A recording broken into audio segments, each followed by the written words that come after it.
Every year, the holiday season seems to get louder and louder. More ads, more stuff, more pressure to make everything feel magical. And for so many families, that just means more stress and more spending. So if you're tired of feeling like you're sprinting from one season straight into the next, you're not alone. On today's episode, I'm joined by Stephanie Seferian, host of the Sustainable Minimalist podcast, to talk about what it really looks like to step back and choose a slower, more grounded holiday season. Welcome to Sustainable in the Suburbs, a podcast for the eco-curious who want to live a greener life and are looking for a place to start. I'm your host, Sarah Robertson Barnes, a soccer mom with a station wagon and a passion for sustainable living.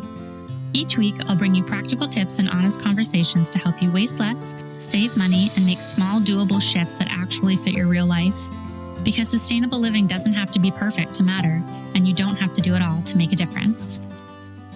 Well, hi, and welcome back to Sustainable in the Suburbs, the podcast where we start where we are, use what we have, and live a little greener, one small shift at a time. I am your host, Sarah Robertson Barnes. If you've been enjoying the podcast and want to help grow our little eco community, there are a few quick and easy things you can do. Make sure you're following the show wherever you're listening today, and leave a rating and review. That really helps other people find the show. And of course, come hang out with me on Instagram. I'm over there at Sarah Robertson Barnes, and you can slide into my DMs anytime. I love hearing about what's on your mind or what you'd like to hear on the show. And of course, make sure you're on my newsletter list, especially as we are heading into the holidays. I've got lots of ideas to help you save money, cut down on waste, and make the season feel a little slower and more meaningful. You can find the sign-up link for that down in the show notes. And of course, email me anytime. I love hearing what you're thinking about. So every year, the holidays feel like they are creeping in a little earlier. The decorations going up around the neighborhood, the stuff in stores before Halloween candy's even gone. And suddenly there's this feeling that we should already be doing more. For parents especially, it can feel like there's this unspoken pressure to make it all magical. And somehow that ends up meaning more stuff. But what if we just didn't? What if we slowed down instead of speeding up and let the holidays feel a little simpler? What if celebrating wasn't about adding more, but about finding contentment in what we already have?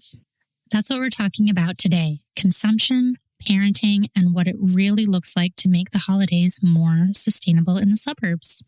My guest today is Stephanie Seferian, host of the Sustainable Minimalist podcast and author of Sustainable Minimalism.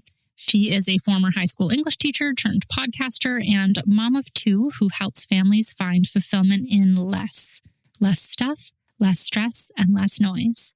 Stephanie brings such a thoughtful and grounded perspective to this conversation, not about going without, but about opting out of the cycle of consumption and finding joy in what really matters this time of year. Here's my conversation with Stephanie. Hey, Stephanie, welcome to Sustainable in the Suburbs. It's so nice to have you here.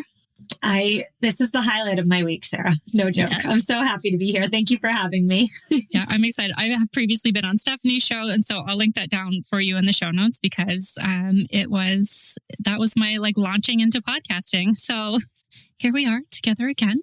I think a lot of listeners of my show will be familiar with your show, but for those who aren't, can you start by telling us a little bit about yourself and what you do?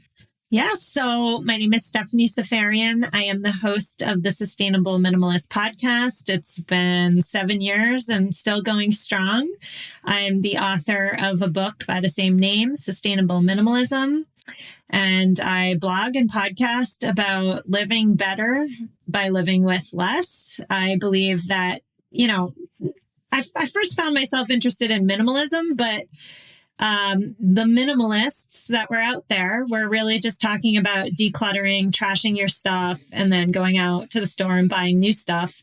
And that just didn't really sit right with me. So my platform, Sustainable Minimalist, is about living with less as a means to, get all those personal benefits of more financial security, less of a mental load, greater cohesion with your family, but also, have a smaller footprint on the planet, tread lighter on the planet, buy less for our Earth's health.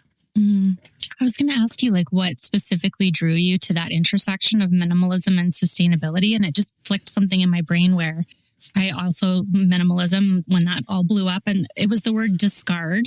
Just discard it, just trash it, just throw it out, just start from. And I was like, well, what are you talking about? That's not minimal at all to me. So I'm happy to hear you say that. Yeah. Or like, if something doesn't spark joy, like, okay, the next question is, what do you do with it? I mean, right. I feel like that part of the conversation was eerily silent. And that's why I started the Sustainable Minimalist podcast. Mm-hmm. And I appreciate that mindset so much, because I really, I'll just donate it. It gives me agita, because it's kind of become part of the buying cycle. So as you said, you've been at the podcast for 7 years now. You've been at it for a while. Have your views evolved since you first started? I would say that my views have solidified, if that makes sense. Like, I had these inklings of, consumerism is killing our planet. And I live in America, so our cultural preponderance towards consumption as the solution to all our unease, that's a problem. And the more I've learned, the show has really been about my journey from an unconscious consumer to a conscious one. And so as I've continued my journey throughout the 7 years, and now as I've documented my journey on the podcast, I just believe even more rigorously that consumerism is a major problem, and we need to get it under control somehow, some way. Are there things that you just find yourself talking about over and over and over with your audience? Those themes, like you just said, consumerism, that just keep coming up when people are trying to simplify or even consume less? Well, I feel like the knee-jerk reaction to having too much stuff tends to be organize. Like, let's organize better or organize more or label our bins or get or pay somebody to come in and help or pay somebody to give me the 10-step organization framework that works, right? But organizing only works if we first pare down, and we can only pare down for the long haul if we get serious about why we want to consume and buy so much stuff in the first place. It doesn't start with organizing. It doesn't even start with decluttering. It really starts with asking some difficult questions about why we are unconsciously buying so much to begin with. And for me, in my journey, I've realized that the reason I once went to the mall on the weekends and just walked around, and the reason why I found myself buying on the internet when I was feeling low, is because I was taught to. My culture tells me to. My culture tells me that I can find a solution for any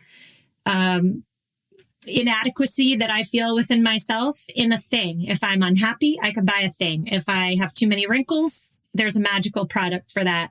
If I'm feeling any sort of discontent, there's a thing that can solve that problem. But I've learned, and I think probably your listeners would agree, that there's no magic product.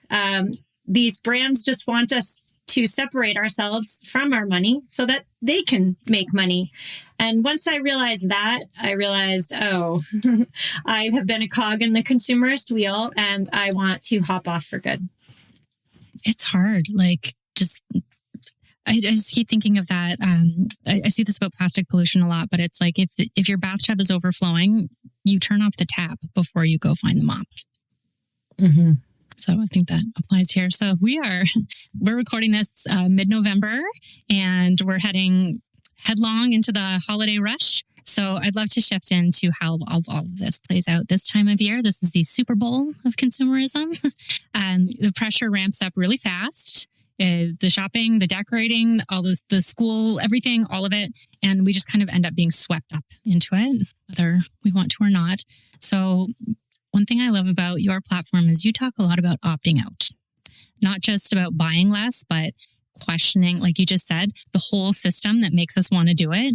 And like, what does that look like for you, that opting out at this time of year when the pressure is so great?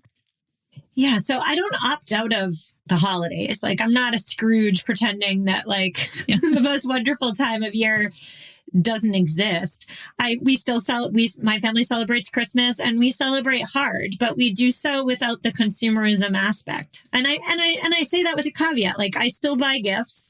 I just don't buy gifts for everybody I've ever met. Mm-hmm. I don't consult the gift guides to tell me what I should be buying people. I don't go to the store to buy new decor.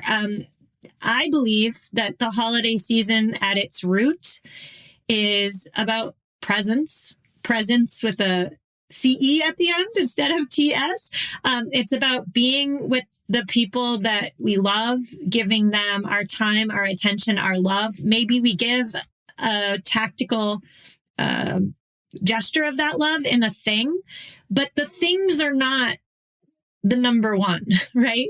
And fortunately, at least here in the United States, the things have become number one. There's so much pressure to surprise people with gifts. And then if we really think about that, like just in the gifts alone, it is really darn hard to surprise someone in 2025, isn't it? I mean, we have the ability to buy whatever we want, whether it's, beard lights. That's a thing, like little beard lights or like a sock with burritos on them. Like, we can buy whatever we want in 2025. So surprising somebody is really darn difficult. And I decided long ago, I'm just going to hop off the train of trying to surprise people. I'm instead going to celebrate the season by spending time with people and being present and just getting back to the basics, which of course is love at the end of the day, not stuff. Yeah, the slowing down, like nature is literally telling us to hibernate right now and just sort of bunker down and cuddle. Why do you think it's so hard for us to disengage from that corporate holiday machine? Because not only is it all around us, it's been all around us since the day we were born. So we are in a consumerist bubble. We've always have been. We've never really, unless we're, reading old books from before consumerism really ramped up. But like, we don't even know that there's another way because the bubble is so entrenched in our lives. And I would say also, we are human beings, and human beings by our nature, by evolution, like we want to be part of a herd. We want to be accepted and loved, and we don't want to be kicked out of the herd. And so if everybody around us is going one way, it's really hard to consciously and intentionally go another way. But what I've learned actually from my 7 years and counting on this journey is that there are a lot of people going the other way.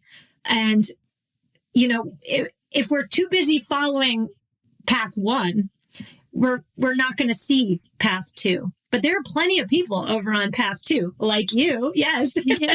And so it's really just as simple as, taking another road, choosing another path. Yeah. And standing up and saying like, hey, I'm going to go down path two. If anyone needs anything, come with me. We're collecting pine cones on the path. Yeah. Everything's great on path two. Come join us. Yeah. We have pine cones. I remember a post from, I think it was this time last year, maybe the year before, where you used the term doomspending. And that's like really stuck in my brain. Can you share what that means and how that really shows up for folks during the holidays? So we know what doom scrolling is, right? Yeah. It's when we're just unconsciously going through the feeds, just, wasting time. It's an unconscious, unintentional habit, the doom scrolling. And if we are not conscious and intentional around the holidays, we then doom spend, which means we just throw our credit cards here, there, and everywhere in hopes of creating that holiday magic, that holiday cheer. And so I think what doom scrolling and doom spending have in common is the unconscious aspect. So if we can bring intentionality back to our lives, bring, mindfulness. I know that word is like very loaded, but mindfulness and intention into what we're doing, and more importantly, why we're doing it, we can stop the doom scrolling, doom spending in its tracks. I hear this sometimes, like, is this going to be enough? Like, is this enough? Is this enough of a gift? So what would you say to someone who wants to slow down this year, but feels guilty about not doing enough, whether it's like for their kids or their family or what have you? Yeah. So I'll say, I think it was maybe 2 or 3 years ago. Well, let me back up and I'll say that my husband and I were very intentional. I'll use that word again, about giving to our children, giving gifts to our children when they were younger. And even now to this day, we try to stay around like the 5 gifts framework. I'm sure you've heard of it. It's like something to read, something to wear. Yeah. And we followed that to the T. But I think maybe 2 years ago, we put the presents under the tree and we both looked at each other and we thought to ourselves, oh my gosh, this doesn't look right. This isn't enough. And we felt really bad, like we were depriving them. And that was a moment in which we just had to say, it's Christmas Eve. This is what it is. And it's good. It's going to be good enough. And certainly it was. My children, my in-laws, they brought a couple things over for the next morning. And not once did my children say, where's this? Where's that? This isn't enough. No, they were just so happy about, number one, the anticipation of waking up on Christmas morning. Number 2, opening gifts. Doesn't matter quantity. Number 3, having their grandparents all around. Number 4, seeing their cousins. Like, when we de-emphasize the gifts, we make space for the more important things. And I believe the more important things is spending time together and making memories. Yeah, that's actually what I wanted to talk about next, is once we dial all of this back, there is space to fill. And whether that's like physical space under the tree, but really it's just like space with time and how we're going to spend it. And I think that's where this connection and community really come in. So you've shared some really great ideas about rethinking generosity, whether it's from secondhand gifts to mutual aid. So you mentioned before donating before the holidays so that thrift shoppers can find what they need. So can you share more about how that secondhand gift giving fits into the idea of community care? That's a really great question. And I'll say first, I'm talking more about, in that instance, like decor. I did not know that people get rid of their holiday decor and buy new holiday decor every year. That's very interesting to me personally, because that's not something I would ever do. But that's a thing here. Is it? Okay. Yeah. So if you have holiday decor, don't donate it to your favorite charity shop in January. Donate it like in October or November. I mean, it might be too late this year, but next year, because that's when people are looking for it, right? So whatever you're donating, donate it before the season so that it has a greater chance of being picked up and loved on by someone else. But I also want to say too, that that's not a solution. like donating your stuff and placating yourself by telling yourself that somebody's going to give this, decor a new lease on life really is not. I mean, it's hard truth time. I'm sorry, Sarah. I'm sorry to your listeners, but that's not a reason to trash things and buy new. I think we really need to, instead, a better use of our time would be thinking about why we feel as though we need to have new decor every year in the first place. I mean, I shared something on social media recently and it got a lot of positive feedback. It was essentially the sentiment that, if we look back on our own childhoods and our own, favorite holiday memories, those memories are not about having like the new Christmas baubles on the tree or the new garland or the new wreath, right? the joy in the holidays is taking out the old stuff that we made in kindergarten that looks kind of busted, but it brings back the memories, right? Like that's what we remember. That's what makes the holiday magic. So let's not buy new stuff and then donate it in January. Let's just keep stuff and like create traditions around the old stuff, even if it isn't Crate and Barrel catalog perfect, right? Like that's not the goal. Ralph The goal Lauren is Christmas memories. is trending this year. I don't even know what that means, but I'm like, I have plaid stuff. Like, Scottish. What is that? Like red and green plaid? I don't even know. It's like very plaid, and like I feel like there's bears involved, and I'm not really sure. But like you said, I'm just going to be pulling out like decorations that my great grandmother made that are like, I'm scared to breathe on them, but only I'm allowed to put them on the tree and that sort of thing. But those are from my childhood. And then I bring out the little funky decorations that my kids made, and it's fine. Nothing matches, and it just all goes together.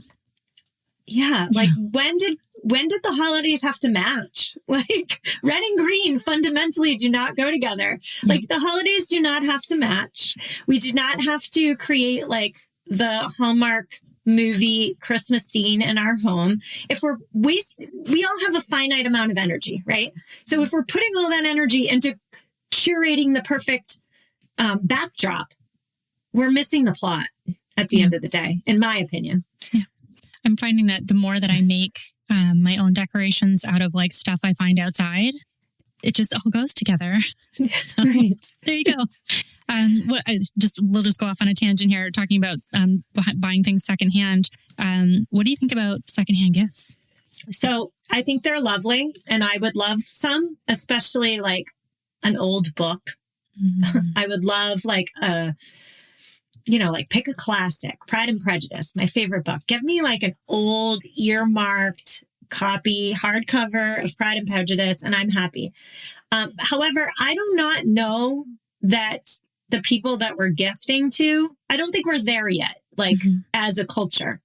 But I think that we can each, all of us listening, can gently nudge the needle in the direction of giving secondhand thrifted gifts by giving them. I mean, we're not gonna facilitate that shift overnight or in 1 year, but like let's just start making them commonplace, like an old book here, or a cast iron skillet from 1965 there. Like nobody's going to balk at those things. So let's start. And ask for them too. So this is how we sort of got one set of grandparents on board. Was there would be specific things the kids wanted when they were doing karate. It was like a punching bag, kicking bag thing. And my husband got super into secondhand when he got into Kijiji, which is like a secondhand buying app that we have here. And he just sent the links to his dad, like, hey, go pick this up for the kids. And they did. And, things like that. And our kids expect it. They know that every brick of Lego in this house is from Kijiji. And a couple of years ago, we got them a PlayStation. And when they opened it, they were like, oh, you found this on Kijiji? Oh my God. I was like Queen of Christmas that day. I nailed it. It felt so good. And it was awesome that they knew that that's where it came from. So I think if you ask for them too, if you have an opportunity, like Secret Santa with the adults in your family or whatever, set it as a challenge. Like there's little ways to do Jedi mind tricks to normalize that.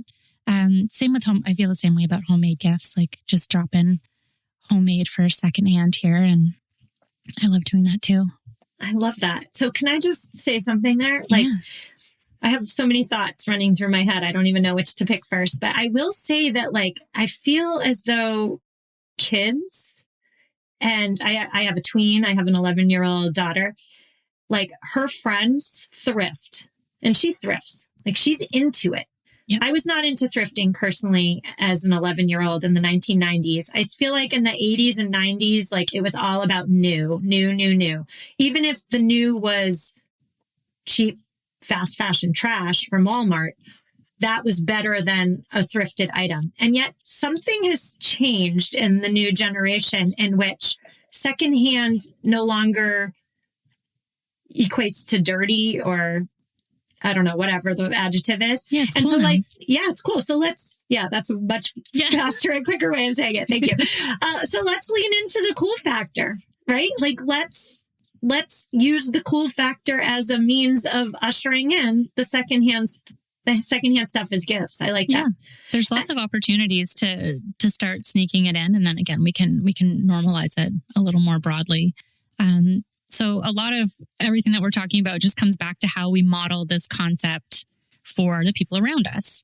And I've been thinking a lot about the concept of like enoughness, from Robin Wall Kimmerer. That's just constantly on a loop in my head. But obviously, as we know, as parents, our kids see everything that we do, how we're shopping, how we talk about like, quote, getting ready for the holidays, the stress of it all. So how do you talk to your kids about doing things differently without them feeling like they're missing out? Well, I think it comes back, number one, to modeling, right? To not running around the house crazed like a chicken with your head cut off, right? Like it's slowing down, sitting down on the floor, cutting out those snowflakes and hanging them on the sliding glass door. And that's just an example that we did yesterday. It's not like opting into the craze. Like the craze doesn't benefit me. Like I don't like living in a feeling of overwhelm and insanity. And so for me, it's stepping back is like an act of self-care at the end of the day. And when I do that, I'm modeling for my children, there's a better way to do not just the holidays, but life. And I also will say here too, I grew up in a household in which my mom went nuts on Christmas. The house had to be perfect. The dinner, the Christmas Eve and Christmas Day dinners had to be phenom and all homemade. And, everything just had to pass her muster. And if it didn't, she lost her SHIT. Can I swear on the show? She lost her mind. And so that really, as a child, detracted from the holidays to the point where I dreaded decorating for Christmas because I knew she was going to blow her gasket. And I don't want that for my kids. I don't want my kids to grow up and associate the holidays with blowing of gaskets, right? So that starts with me by modeling a simpler and slower way of living. You made the point earlier that if you look out the window, I mean, it gets dark where I live at like 4:15 now. Yeah, I'm in Canada. Yeah. Yeah. Like we're being urged to just slow down, simplify, cuddle up in our sweaters and our sweatpants, get into bed early. And so why not, instead of taking our cues from marketing professionals, like why not take them from what's outside our window and from what's inside our souls? Like if we stop and are listening, like my soul is telling me, chill out, hibernate. Yeah. I find that I've always just sort of I kind of back off of Christmas. Just I lost a family member around Christmas when I was young, and so it's always just like not my favorite time of year. And I think that that's translated with my kids at least into I do just want to be slow and quiet and chill at home and not. But then there's like the pressure for like, oh God, the holiday magic for them and. It's just so important, again, would just say it frankly, like you set the expectations for your kids. Yeah, not marketing professionals. Like there's so much pressure on parents to create holiday magic. Why do you think that's so hard to let go of? But then, on that point, there's pressure on parents to create an epic summer. There's pressure on parents to get your kids ready for the school year. Like every month is a new, like frenzied pressure. If you talk to your friends or like your acquaintances that you haven't seen in a while, how are you? Oh, the answer is always like, oh, I'm so busy. Life is crazy. Like, I don't want my life to be crazy 12 months out of the year. I don't know about you, but I feel like there's a problem there when the answer 365 days out of the year is, oh, life is crazy. I'm running ragged. Like that's not benefiting you or I. No, I don't want to be lurching from back to school to Halloween to Christmas time to Valentine's Day to Easter to and again, it's just because you have to buy stuff for it. I just learned about Halloween baskets this year. Like, I can't. So. Oh no! Does your community do booing? Do you know what booing is? Nope. Okay, I won't tell you. Okay.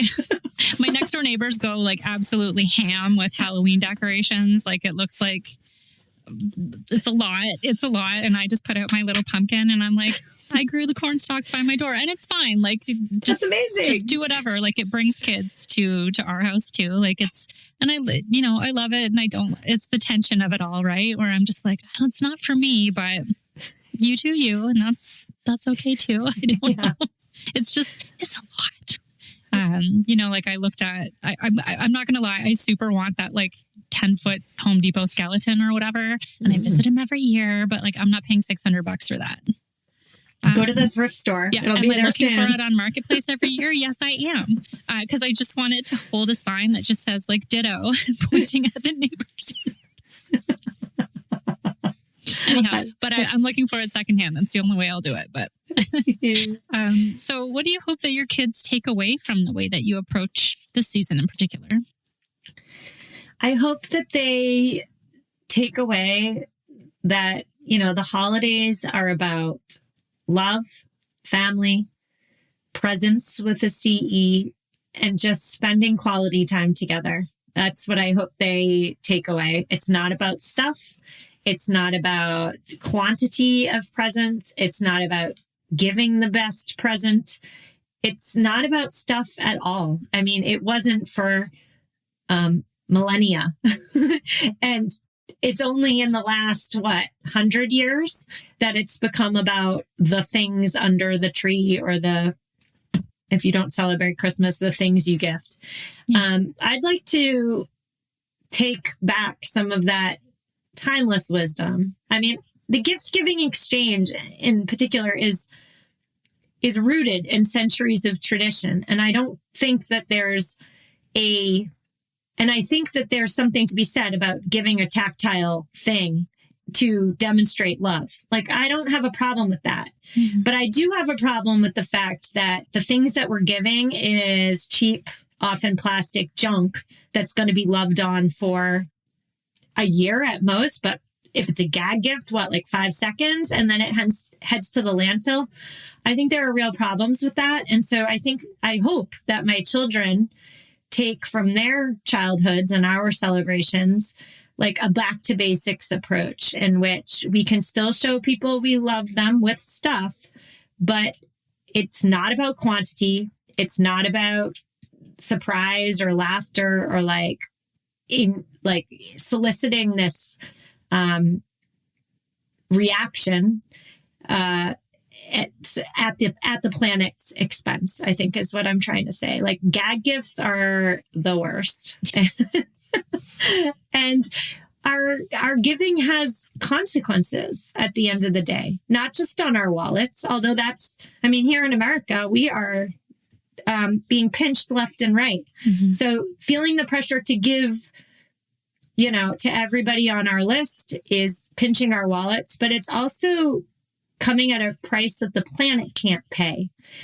And I really hope that me slowing down, giving less, is modeling for them that important truth. Yeah, that's how I try to approach it with folks too, is like all that stuff used to be money, even if you don't care about the planet, which, okay. But all that stuff used to be money, right? And like, that's really salient for folks right now. I remember you saying, I can't remember if it was last year or not, but that you'd rather spend twice the time and half the money. And I love that. Mm-hmm. So of course we're trying to model all of this for our kids while we're being just blasted with holiday ads, like everywhere that we look. It feels like it starts earlier every year. Like I saw Christmas stuff in HomeSense. I think it's like Home Goods in the States, but in September, right beside the Halloween stuff. Like it's not just the ads, it's the influencer stuff and the emails, and It's a lot. So how do you manage that noise, especially as someone who works sort of in the online space as well?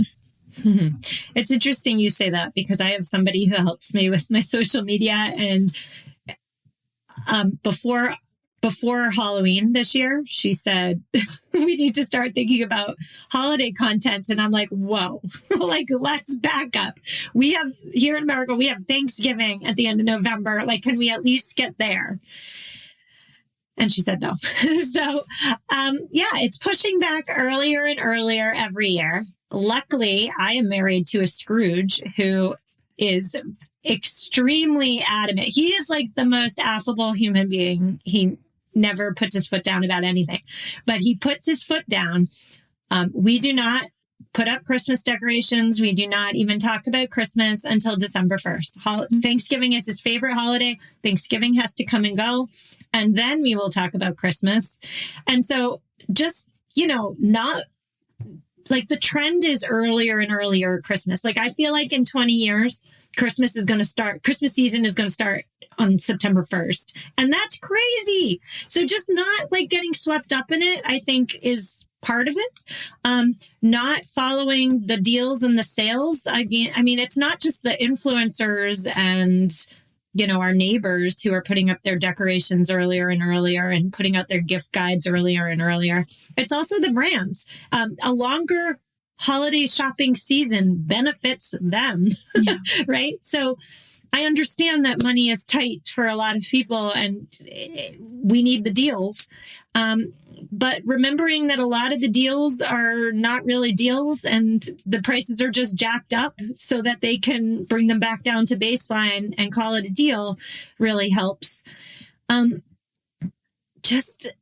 can't understate the importance of just like paring down, bringing it back to basics.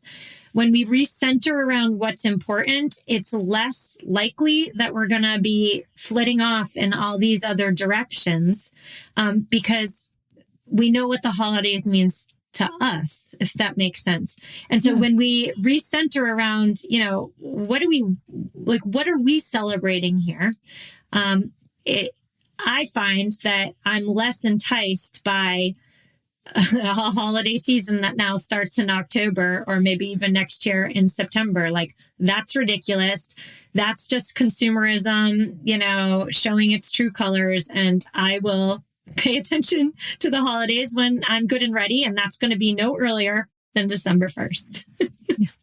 I'm of two minds about it because my birthday is usually around American Thanksgiving. So I like to personally wait until after my birthday.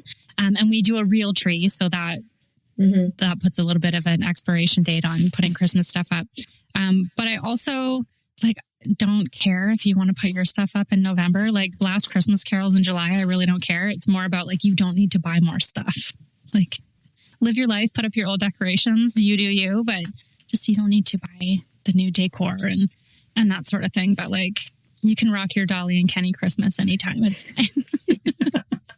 fine. You've encouraged people to unsubscribe this time of year. So not just from emails, but that idea that we have to do all of it. So what would that look like for somebody who wants to hit that unsubscribe this year? So ask yourself, what means the most to you? Is it the gingerbread making event at, whatever place? Is it watching Love Actually with your mom and sister? That's a personal example. Is it Christmas Carol? Yeah. Is it taking that magic Christmas train ride? I don't even know what it's called. You can't do all the things. Well, let me back up. You could, but you're going to run yourself ragged and you're going to feel resentful on the other side. So pick and choose. For me and my family, we tend to do less of the you have to pay to play things. So the train ride through the Christmas Wonderland, we don't do that. Or the making gingerbread houses at the local restaurant for an exorbitant amount of money. We don't do that. But we do make gingerbread houses at home.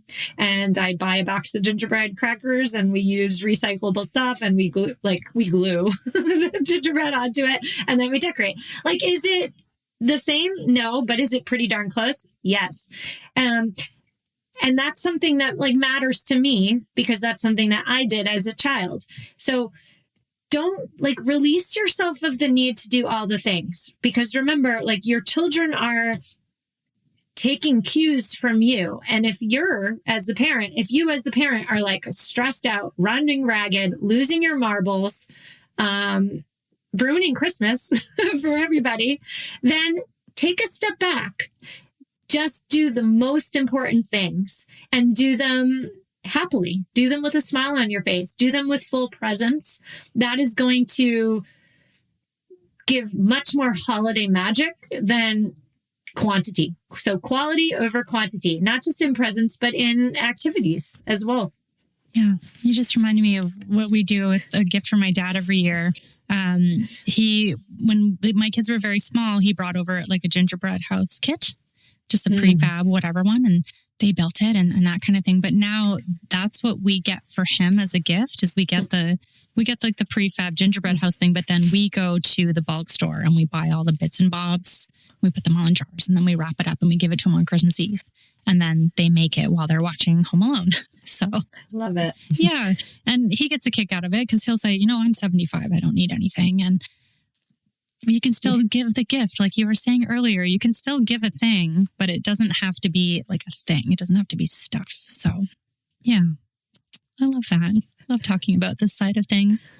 So I like to wrap up every episode with a segment I call One Small Shift, which is just one little thing that someone listening today could take away from the show. So what's one thing that someone can do if they really want to just opt out of the frenzy this year? Ooh, just one. All right. I would say buy for fewer people. But that's kind of boring. I'll say that one and then I'll give it like a honorable mention. So be ruthless with your list. That's what she said. Yes. Be ruthless with your list. Like you do not have to give a gift to every person you've ever met in your whole life. That's number one. In fact, I think the people in your life would be happy if you didn't give to them, because then you are preventing that awkward thing in which you give a gift to somebody and they didn't give one back and then it's weird. So just give to fewer people. Like you can just say happy holidays, Merry Christmas, Happy Hanukkah, whatever it is, and just move along with your life. The second thing, let's see. Lean into the kitschy, the trinkety, the one of a kind, the homemade, the thrifted. As I am getting older and I'm just seeing the proliferation of mass produced junk, like there's nothing special about any of that at the end of the day.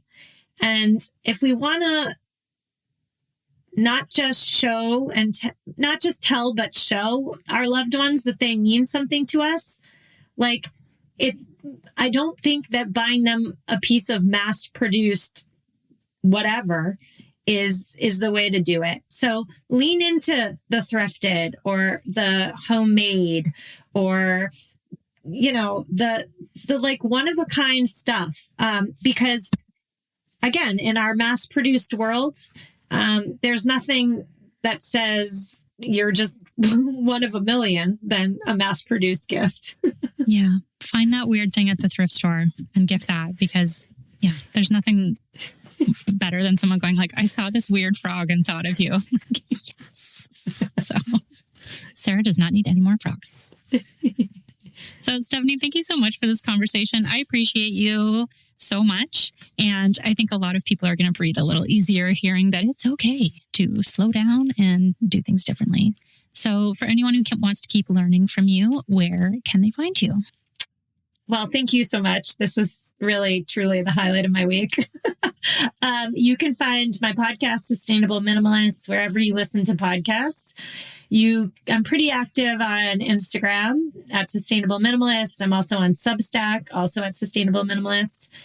And if you like your content in book form, I have a book, Sustainable Minimalism. And I'll also just say one more time, Sarah and I have taken Path B.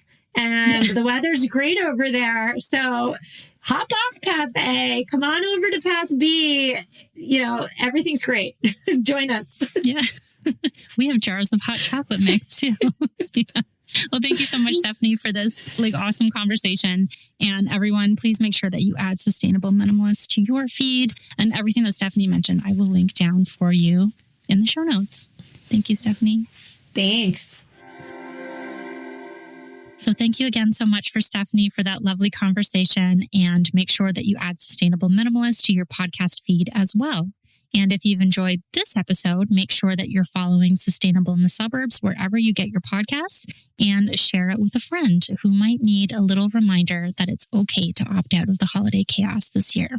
You can also find more practical everyday sustainability tips over on the website. That's sustainableinthesuburbs.com. And of course, you can jump on the newsletter in the show notes. Until next time, start where you are, use what you have, and live a little greener. Thanks for tuning in to Sustainable in the Suburbs. Every small step adds up, and I'm so glad we're doing this together. If you enjoyed this episode, please make sure to follow the show, share it with a friend, and leave a review wherever you get your podcasts. You can find me at sustainableinthesuburbs.com or at Sarah Robertson Barnes on all the things. Until next time, start where you are, use what you have, and live a little greener. This podcast is produced, mixed, and edited by Cardinal Studio. For more information about how to start your own podcast, please visit www.cardinalstudio.co or email Mike at mike@cardinalstudio.co. You can also find the details in the show notes.